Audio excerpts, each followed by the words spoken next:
is going to say a few words. Then we're going to finish eating, and we're going to bring out Yochevet's incredible desserts, and we're going to hear a couple of more short anecdotes. First of all, thank you, Mikhail. That was so eloquent and so touching. I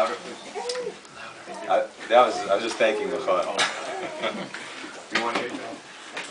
I actually, when I was driving over here, I was determined not to mention the fact that Baruch was the catalyst for my marriage, because I've discussed that before in this home. But then I realized that I can't skip over that, because it actually happens. So happens the timing is fortuitous that our wedding anniversary is Gimel Cheshvan, which is exactly 1 week in 1 week tonight.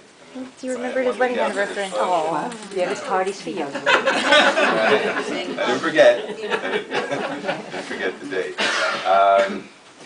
And it's so hard to.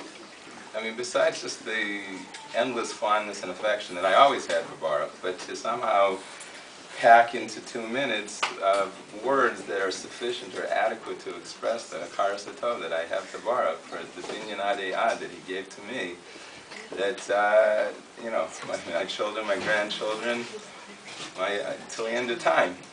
He started that all, and how can I ever thank him for not, he would just simply would not, he never refused to give up trying to get my attention. Because it's a running joke I have with my wife. I'm not only a man, but I'm also Zalman.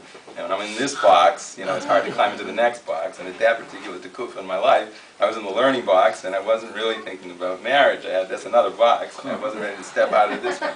Go into that one, start focusing on my future, because right now I felt that learning was my future, and that was the only thing that mattered at that particular point in time. And he kept coming back for a whole year with the same suggestion. This is only one person. He couldn't come up with a second suggestion. So finally, he wore me down, and the rest is history. But the fact is that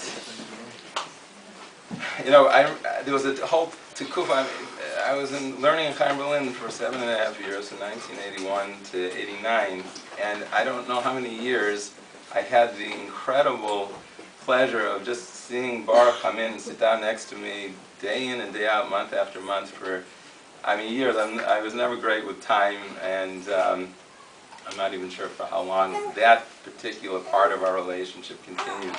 But just the incredible warmth and the friendship of just having him there, and always giving me just soft, gentle advice, and also getting excited with me about things in learning. Everybody talks about his Mishnayos. I remember he once pulled a Meiri off of the shelf, and he brought it over to me.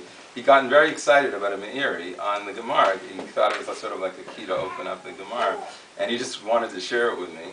And whatever, but it was always with such a hislava, such feeling and such warmth. That was just Baruch. And in later years, when I used to come on Sunday, and when I would speak to him, it was a monologue, obviously, but the monologue came pretty easily because I'd spent a lot of time thinking about what I was going to say to other people, and then I would share it with him.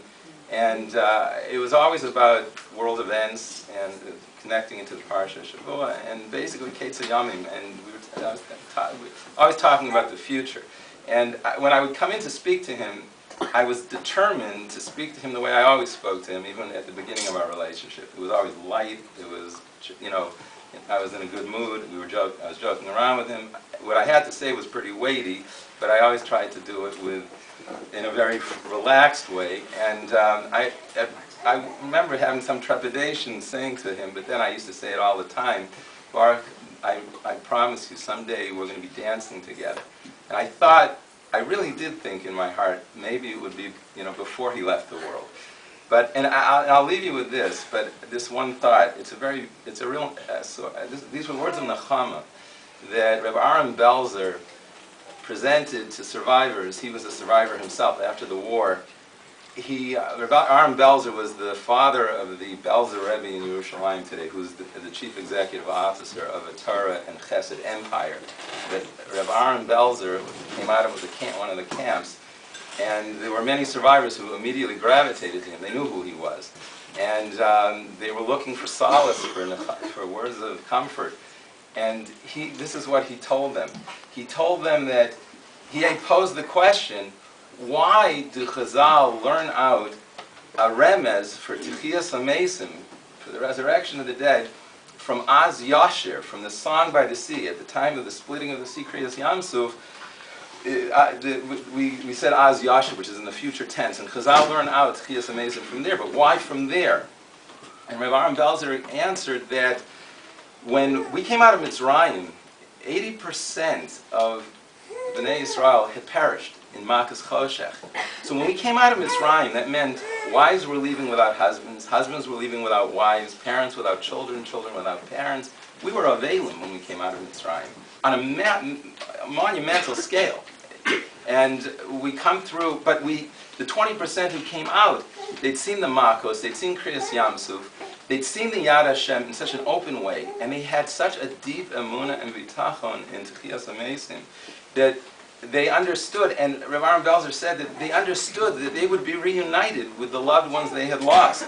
And so will you, he told these survivors.